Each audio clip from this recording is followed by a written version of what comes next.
जय हिंद दोस्तों। पाकिस्तानी भारतीयों से कंपैरिजन करना चाहते हैं, भारतीयों से मुकाबला करना चाहते हैं, लेकिन क्या पाकिस्तानी भारतीयों से मुकाबला कर पाएंगे?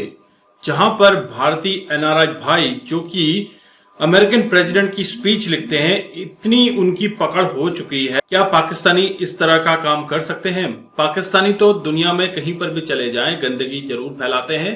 आप इस वीडियो को एंड तक जरूर देखिए, काफी इंटरेस्टिंग इन्फॉर्मेशन है। चीमा साहब और साजिद तरार इस चीज को डिस्कस कर रहे हैं। डॉक्टर साहब, भारत के अंदर बड़ी लंबी चौड़ी डेवलपमेंट्स हुई हैं, जिसमें आपने देखा कि मलेशिया के वजीर आजम आए हुए थे और बड़े वादे वईद हुए हैं। नरेंद्र मोदी साहब हर रोज मुसलमान ममालिक के करीब आ रहे हैं। जिन ममालिक की पाकिस्तान के साथ अच्छी दोस्तियां होती थी या जो कश्मीर पे बोला करते थे, आज इंडिया और मलेशिया मिलकर चाइना का मुकाबला करना चाहते हैं। इंडिया की डिप्लोमेसी काफी कामयाब नजर आ रही है कि वो हर मुल्क को कन्विंस कर लेता है। तार साहब, क्या देखते हैं आप इस हवाले से? चीमा साहब देखें, जिस तरीके से भारत मुसलसल, सबसे पहले तो उन्होंने ये सारी चीजें करने से पहले अपने आप को फाइनेंशियली स्ट्रॉन्ग किया है, क्योंकि उनको अंदाजा था कि इंडिपेंडेंट फॉरेन पॉलिसी के लिए जरूरी होता है कि आप फाइनेंशियली स्ट्रॉन्ग, आप जिसको वो कहते थे, वो जिस तरह इंडिपेंडेंट अटॉनमी, स्ट्रेटेजिक अटॉनमी का लफ्ज जो है वो बार बार डॉक्टर जयशंकर साहब इस्तेमाल करते हैं, और ही हैज अचीव्ड इट। मैं किस तरह बताना चाहूंगा किस तरह अचीव किया उन्होंने।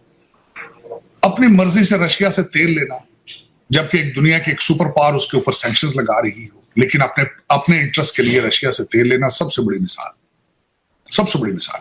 सारी दुनिया एक तरफ थी, दूसरी तरफ भारत ने अपने नेशनल इंटरेस्ट, अपने अवाम के इंटरेस्ट के लिए वहां से तेल लिया, एक बहुत बड़ी बात। उसके बाद आज अगर देखा जाए, आज करंट सिचुएशन, मोदी साहब यूक्रेन जा रहे हैं। यूक्रेन की जंग इस वक्त अपने पीक पे जा रही है। रशियन टेरिटोरी उन्होंने कैप्चर कर ली है। वहां पे उनका जो एटॉमिक प्लांट है उसके वो उस पे जो पहले कभी यूक्रेन का था वो वापस लेना चाहते हैं। इन सर्कमस्टांसेस में उनका यूक्रेन जाना, उसके बाद आपने बताया कि जापान के फॉरेन मिनिस्टर और उनके डिफेंस मिनिस्टर्स इन इंडिया, उसके बाद मलेशिया के Anwar Ibrahim is in India, और उसके बाद जो अभी रिसेंट में देख रहा हूं कि वहां के जो डिफेंस मिनिस्टर है राजनाथ साहब, he is coming to America. तो वो अपनी फॉरेन पॉलिसी को किस तरीके से बैलेंस कर रहे हैं, जो किस तरीके से वो एक रीजनल सुपर पावर का लफ्ज मैं कहूंगा, बल्कि they have proven themselves as a regional super power. तो वो जिस तरीके से वो अपनी हर चीज बैलेंस कर रहे हैं, लेकिन उसकी सबसे बड़ी वजह ये है कि वो फाइनेंशियली इंडिपेंडेंट है, किसी के ऊपर डिपेंड नहीं कर रहे। दूसरा, उनका जो डायस्पोरा है, मैंने उनको डायस्पोरा कहना छोड़ दिया है, टेक्नोक्रेट्स कहता हूं। उनके टेक्नोक्रेट्स पूरी दुनिया के ऊपर जाके अपना नाम बनवा रहे हैं। आप दुनिया का कोई कंट्री देख लें जहां पे इंडियन टेक्नोक्रेट मौजूद नहीं है। आर्टिफिशियल इंटेलिजेंस के ऊपर उनकी मास्टरी अब फ्यूचर में आएगी, वो एक नया रंग दिखाएगी, वे भी आपने देखने वाली बात है। मैं बल्कि आगे चल के आपको बात करना चाहूंगा डीएनसी के बारे में। जिस तरह कल यहाँ पे डेमोक्रेटिक नेशनल कन्वेंशन हो रहा है शिकागो में, बल्कि मैं आज किसी से मजाक कर रहा था कि वो उस पे बाइडेन साहब ने वर्ड बाय वर्ड स्पीच दी है, बड़ी तालियां बजी है, लेकिन मैं कल किसी से मजाक कर रहा था कि मुझे लगता है कि उनका जो स्पीच राइटर है वो भी भारतीय है। अमेरिका का सिटिंग प्रेसिडेंट एक सुपर पावर का एक लफ्ज भी नहीं लिख सकता जब तक उसको एक इंडियन टेक्नोक्रेट गाइड ना करे। तो आप इस चीज से अंदाजा लगा लें कि उनका दुनिया में इन्फ्लुएंस क्या है। कल उन्होंने खैर जो बात की, जिस तरीके से मैंने भी उनकी स्टेटमेंट पढ़ी है कि उन्होंने पाकिस्तान को पे फिर उन्होंने कहा है कि वहां पे अलकायदा, दाइश, आईसिस, लश्कर तैयबा, जैश मोहम्मद, सारी एलिगेशंस फिर लगाई हैं, और वाकई ही पिछले 6 महीनों में काफी अटैक कश्मीर वाले साइड से आए हैं। मैं अब सरप्राइज कि उसके ऊपर कुछ ज्यादा रिएक्शन नहीं था भारत की तरफ से। उसमें चीमा साहब जो अपना मुसलसल वो भारत एक चीज पे प्रेशर क्रिएट करने की कोशिश करता है जो चाइना के ऊपर, क्योंकि चाइना और रशिया अलायंस जो है वो एक दुनिया के लिए बहुत बड़ा चैलेंज बन चुका है। वो मसला अपने फ्लैक्स करते हैं, और उसको जिस तरीके से डॉक्टर जयशंकर काउंटर कर रहे हैं, मोदी साहब काउंटर कर रहे हैं, रिमार्केबल। वो जो स्ट्रेटेजिक अटॉनमी का लफ्ज है, बार बार उसको इस्तेमाल करते हैं, दे हैव जस्टिफाइड इट मेरे ख्याल। अब उससे दूसरी जो सबसे बड़ी खबर, आप पाकिस्तान का कंपैरिजन करना चाह रहे थे चीमा साहब, आज पाकिस्तान के हवाले से एक बहुत बड़ी खबर। आप तो कह रहे हैं ना कि वो ऑक्सफोर्ड का इलेक्शन लड़ रहे हैं, लेकिन खान साहब का आज एक नया इंटरव्यू मंसर पे आया है जिसमें वो बरतानिया के वजीर आजम के मिन्नतें तरले कर रहे हैं, हकीकी आजादी मांग रहे हैं उन लोगों से जो सब कॉन्टिनेंट को बड़ा अरसा कॉलोनी बना के रखा है उन्होंने। मुझे नहीं पता कि हकीकी आजादी की माने क्या है, खान साहब की नजर में हकीकी आजादी क्या है, मेरी समझ से बाहर। लेकिन पाकिस्तान के जो हालात हैं चीमा साहब इस वक्त, कि खान साहब ने इंटरव्यू जेल से दिया है, वकला के जरिए 127 आर्टिकल लिखे जा चुके हैं, 127। रिमार्केबल। मैं नहीं समझता वो जेल है, जेल ही नहीं है।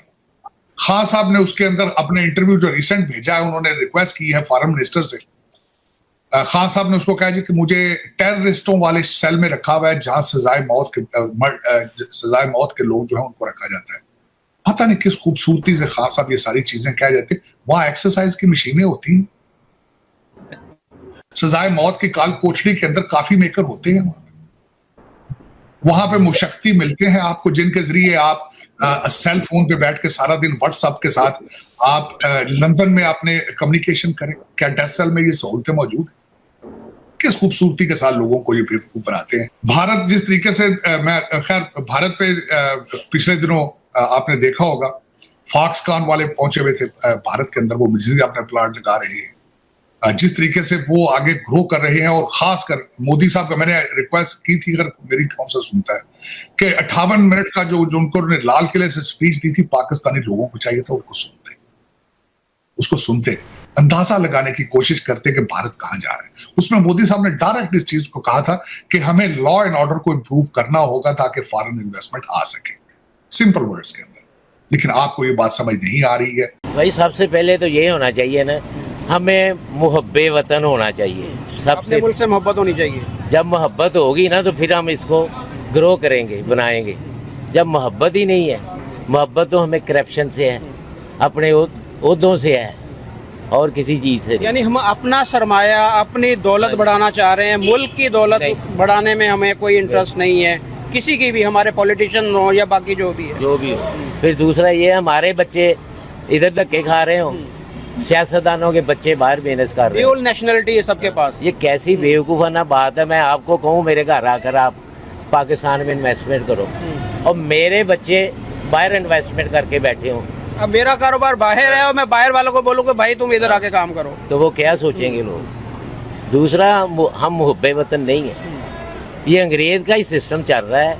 इतने महल बनाए हुए, इतनी सहूलतें हैं, छोटे से काम के लिए भी ये हेलीकॉप्टर पे टायरों में घूमते हैं। अच्छा, अंग्रेजों का जब सिस्टम था तब भी ऐसे हालात नहीं थे, लोग फिर भी खुशहाल थे उस वक्त भी। उस वक्त बात ये थी ना, आबादी भी कम थी, लोग इतनी तरक्की नहीं हुई थी, खर्चे नहीं होते थे, घर में हैंडपम्प लगा हुआ है, मोटर भी नहीं है, 2 बल्ब लगे हुए, 1 पंखा है, ठीक है, सादगी थी। हमारे वक्त में भी ना हमारे घर वाले 2 सूट बना के देते थे, वही छोटी ईद पे वही बड़ी ईद पे। अब वो सिस्टम भी नहीं रहा। दूसरा हम बहसीयत कौम ना, हम फजूल खर्च भी बहुत हैं, दिखावा हम में इतना आ गया हुआ है। हम उसको देखते हैं कि उसके पास गाड़ी है, उसके पास बड़ी गाड़ी है, ये नहीं देखते उसके बाप दादा 50 साल से मेहनत कर रहे हैं, एफर्ट कितनी है। हाँ जी, तो हम चाहते हैं हम आज ही काम शुरू करें, इतना कुछ बना दें, तो उसके लिए फिर गलत काम, करप्शन हो रही है। फिर दूसरा हमारी मुल्क को जो खा रही है ना गुन की तरह, ये करप्शन खा रही है।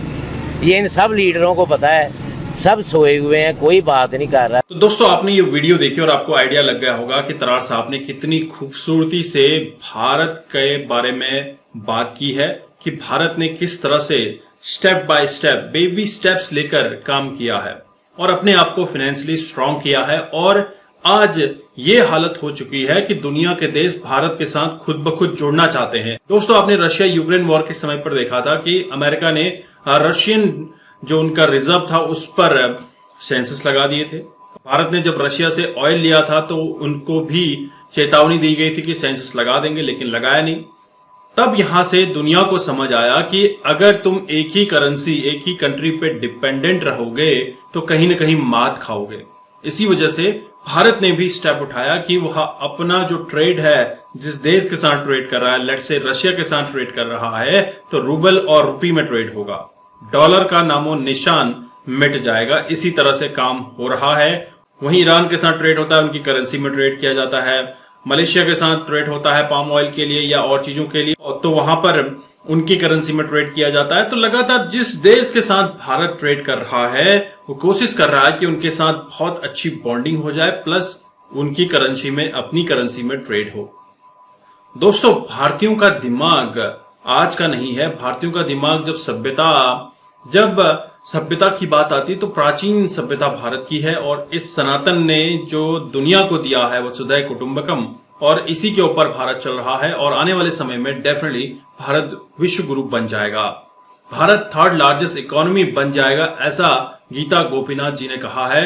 अगर भारत इसी तरह से तरक्की करता रहा, 2027 में भारत थर्ड लार्जेस्ट इकोनॉमी, और 2047 तक जब भारत के पूरे 100 साल हो जाएंगे आजादी के, बहुत बड़ा डेवलप्ड कंट्री बन जाएगा। दोस्तों, ये टारगेट है नरेंद्र मोदी जी का, और इसी वजह से आज नरेंद्र मोदी दुनिया के देशों से अच्छी बॉन्डिंग कर रहे हैं। आपने देखा जापान और मलेशिया ने चाइना को घेरने के लिए भारत से किस तरह से बातचीत की है।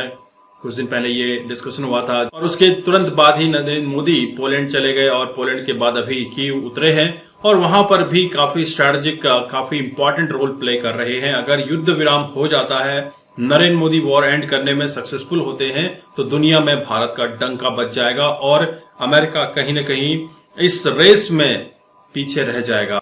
दुनिया में विश्व पटल पर बहुत बड़ा एक लीडर बनकर उभर रहा है। आपके क्या विचार हैं, आप जरूर कमेंट में रखिएगा।